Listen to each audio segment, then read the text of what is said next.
Good morning or afternoon. I just want to pop on and talk about these interviews that Louis Tomlinson did today. Louis Tomlinson woke up and chose chaos today. Chaos.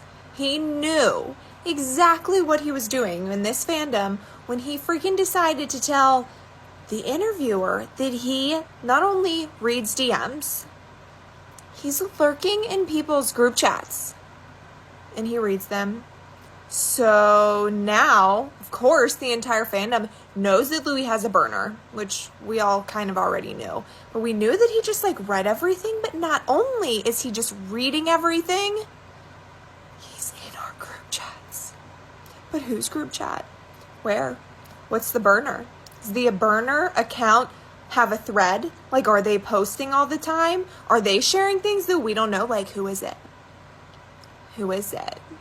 So the fandom is naturally flipping out, of course. The interviewers also asked questions by the fans, and one of the questions was, are you going to release a live recording or live record or a rock version of Back to You? And he said that's a very interesting topical question, and I'm not going to answer it, but I'm sure whoever asked that question will know what I really mean. That's what it says. I just went back and watched it.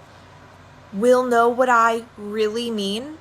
Really, Louis? Because you're telling us that we know what you really mean with Back to You?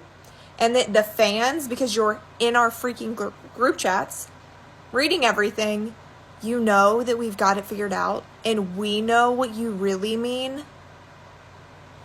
That was just huge to me.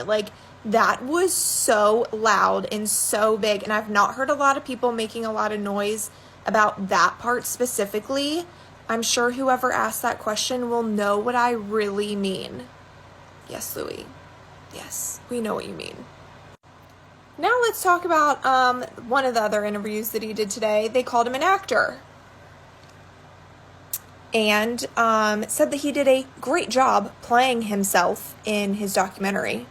They're making jokes about it. Louis talked about it being something that he wanted to be real. He talked about how he was a part of the editing process and he wanted everything to be able to go in. They even asked him if there were certain things that he couldn't put in. He said no. The relationship in that picture of him and Harry.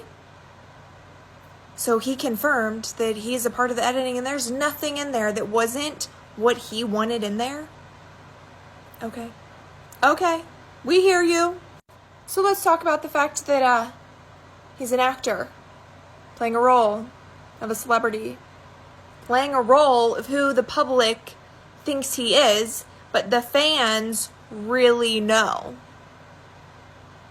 And Liam talking about the role you play or the character you play as a celebrity.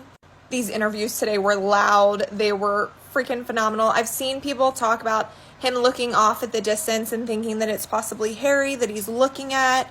When I watch the interviews, I know that people look up a lot when they're thinking. And so he could just be thinking. I'm not saying Harry's not there because I totally think he is. But I'm not as sold on it being him looking at Harry in these videos. Now let's talk about Lottie, because Lottie posted on Instagram about Lucky's little bun that they've been doing on the top of his head, like Uncle Harry.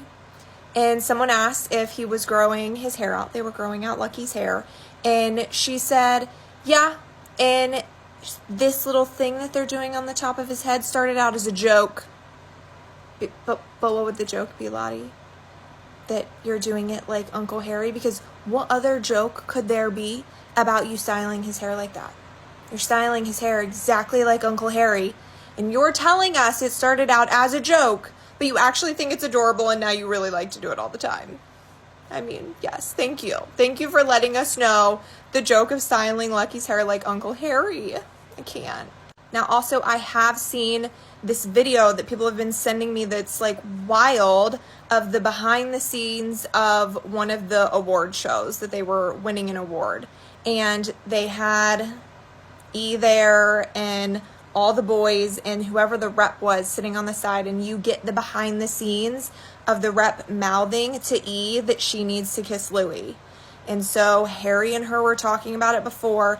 He does this exactly when it's time for them to kiss. Harry looks away, and then they all win the award.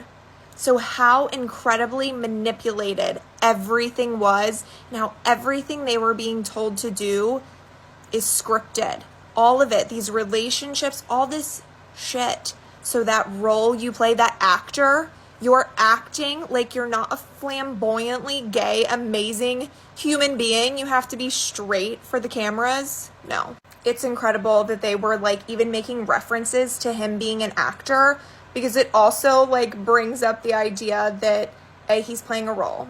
He's pretending to be straight. And the My Policeman stuff, remember when he was in the cast of My Policeman and we all screenshotted it and saw it everywhere? Then because it went viral, it got removed. But it's just tying it all together, and these interviews were loud and they were amazing, and I am here for it. Thank you so much for the love and the support of my family this past week and me. It's been quite a week. I also have a friend who's in the hospital right now, but she's doing much better. So thank you for your love. Thank you for your support. Wanted to jump on with all this exciting stuff. Like, comment, follow. Keep sending me all the things that you see. I'm trying to stay up to date. Okay, love you all. Bye. Or release a new rock version of Back to You on streaming? Oh, that's a very, very interesting topical question. I will not answer that question actually, but I'm sure you will be able to. Sure whoever asked that question will know what I really mean. Okay, all right, good. Question here: do you see do you ever read DMs in your Instagram, just like on a creep, and just have a look, or do you just get so many you don't have time? On occasion, I do on Twitter as well. On occasion, sometimes, especially like on Twitter, it's kind of. That's a good way of kind of keeping up with what's going on within the fan base. Often I'm in like groups where they're chatting amongst each other, and I'm also in that group. So yeah, I do a bit of reading of that. Yeah.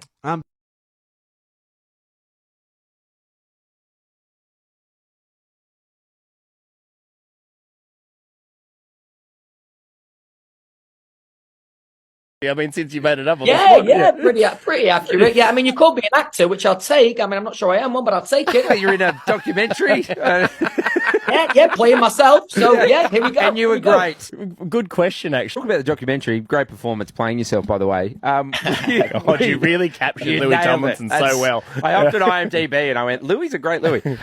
Were you nervous though? Because I mean, it shows a lot of stuff and behind the scenes. Were you nervous to put that out there and let the world see it? I mean, to a degree, I was, but there's a lot. I mean, since the start of my career, there's been a lot of me and my life online. So it was as much about, telling my own story and having control over that story and by having the luxury of being able to be honest with it and not really have to worry about. I didn't really it wasn't as if I had like a filter throughout. I wanted it to feel like a really honest portrayal of what I've been going through.